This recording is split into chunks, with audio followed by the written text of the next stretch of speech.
One of the great things about monsteras and many of the plants in the philodendron family are that they really don't get many insects at all, and they really don't have many disease issues. And that in itself is what really lends itself to such a great indoor plant. You don't have to worry about mites and aphids and scale and such things as that. They're pretty immune to that. So in terms of culture, these plants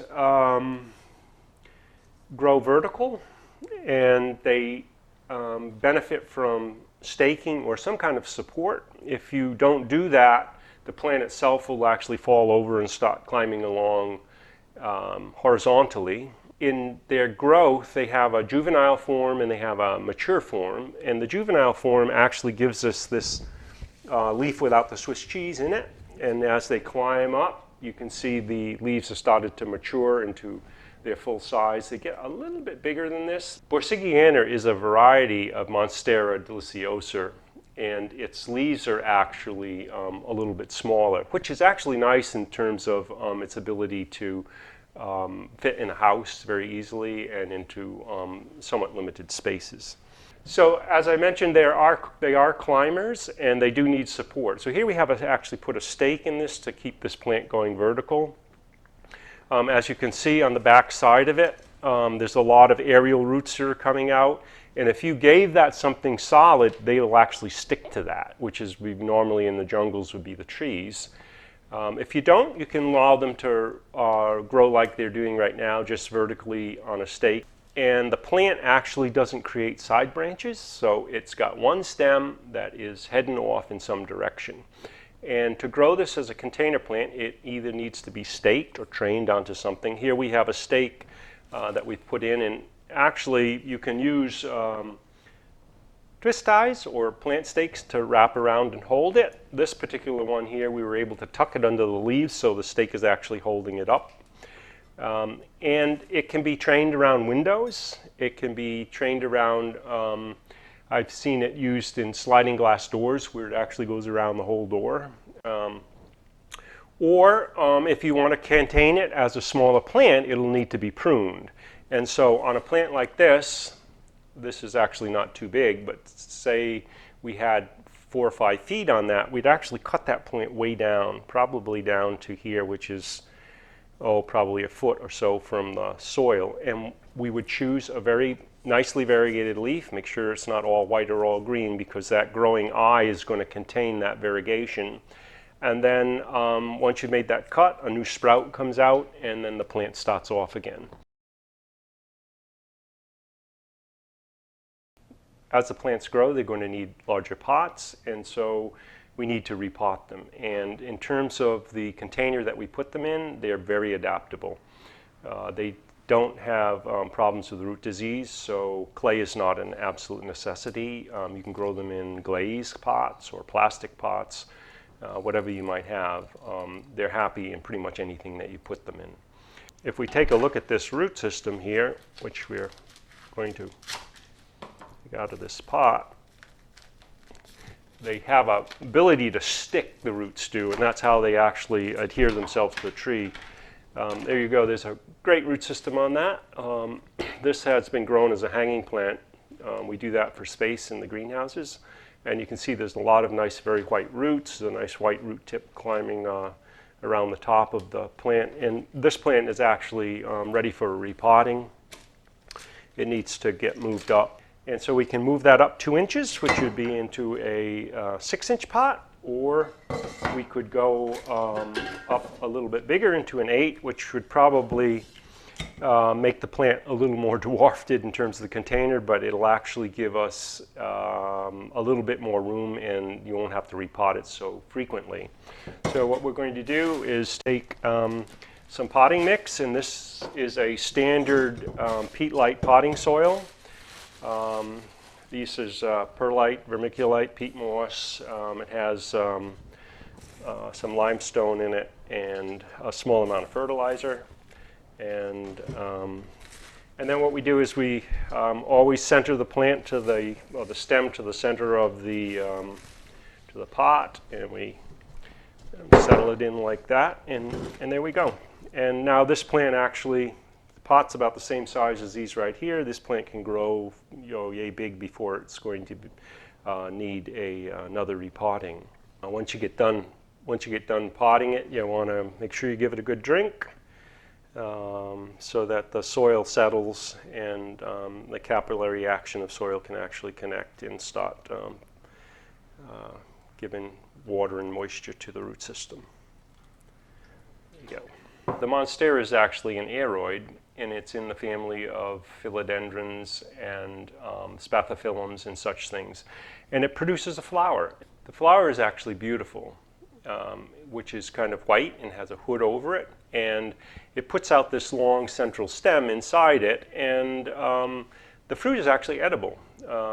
This cultivar, Borsigiana, is actually smaller than the standard Borsigiana, and in tropical areas it's known as breadfruit, where the fruit starts out here from a green and it turns to a yellow and then softens, and then the little squares that you can see here along the stem actually flake off and they can be eaten. It kind of tastes like pineapple, and there's a top skin to it that you got to make sure you peel off before you eat it. It's very obvious once it starts to ripen. So here we have another plant of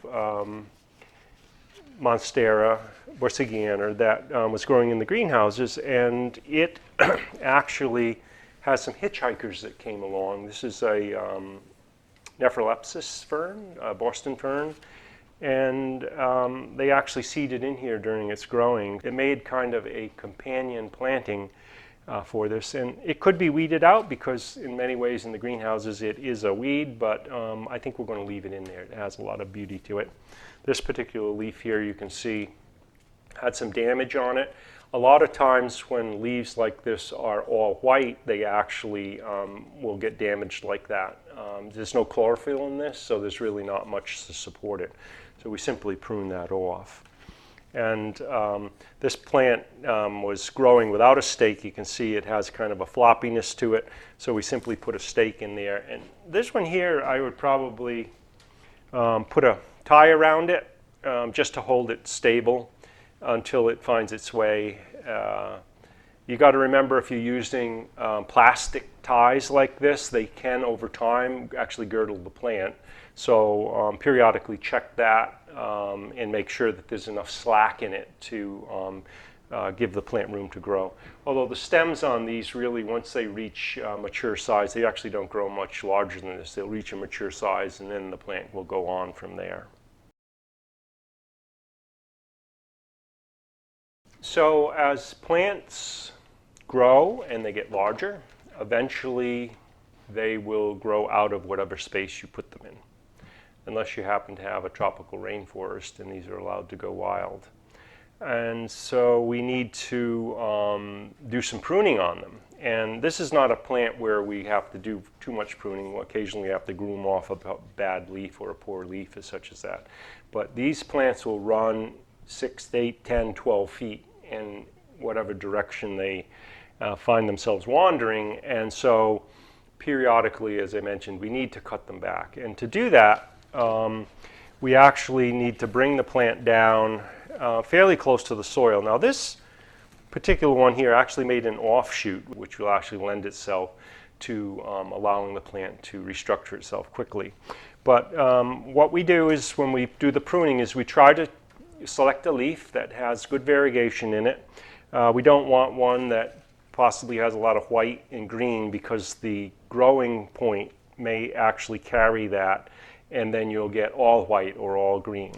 So when we look at this plant here, that leaf is pretty good right there. I would actually like to go a little bit lower than that. That's not bad right there.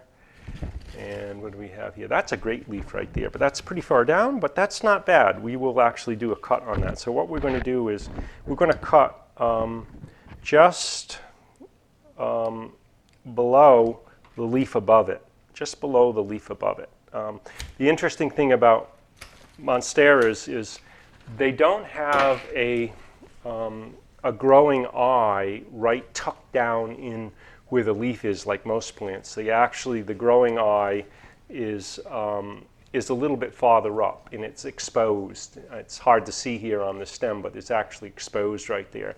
And so you want to make sure you leave that as a growing point for it. Now that really kind of destroyed the beauty that we had here, but that plant will quickly resprout from that growing eye that I have, and up it will come, and it will grow into a nice specimen again. As I mentioned, this happened to have 2 leads on it, so that one's going to take over, and this one here, which is on another stem, will actually fill out, and then as the plant grows, it'll get much fuller. So what do we do with this? We need to propagate them, and it's quite simple. We do stem cuttings on them. Again, you need to find that eye and cut it. And if you want a lot of plants, you do one at each node. And let's see if we can find the eye on that. It's on that back side there, and on each node. And this is the terminal lead, or the terminal growth. And we're going to cut one more down there. And then these plants here would simply be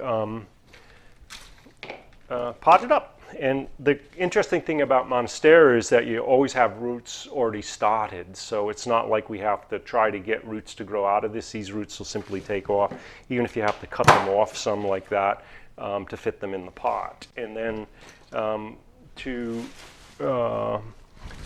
stop the cutting, we're going to simply pot them up. And it's actually that easy. And you want to make sure that with your soil, you're anchoring it into the pot so it's not floppy. It's going to take a little while for these to establish themselves. Now, if you do see the plant actually starting to go into a wilt or some wilt stress, put a plastic bag over it. Actually, a bag as big as this would fit right over the top of that, and that will give containment of humidity until the plant actually has really anchored itself, or at least started to generate new roots to take up water.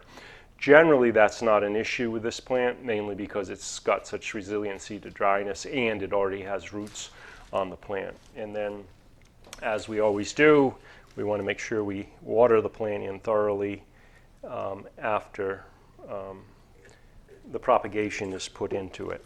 And there we go. And in probably 4 weeks, it'll be well rooted, and then it starts to grow again. And if you just happen to be during the growing season, which is late winter into early fall, when they're actively growing, this thing will take right off, and you'll have another plant.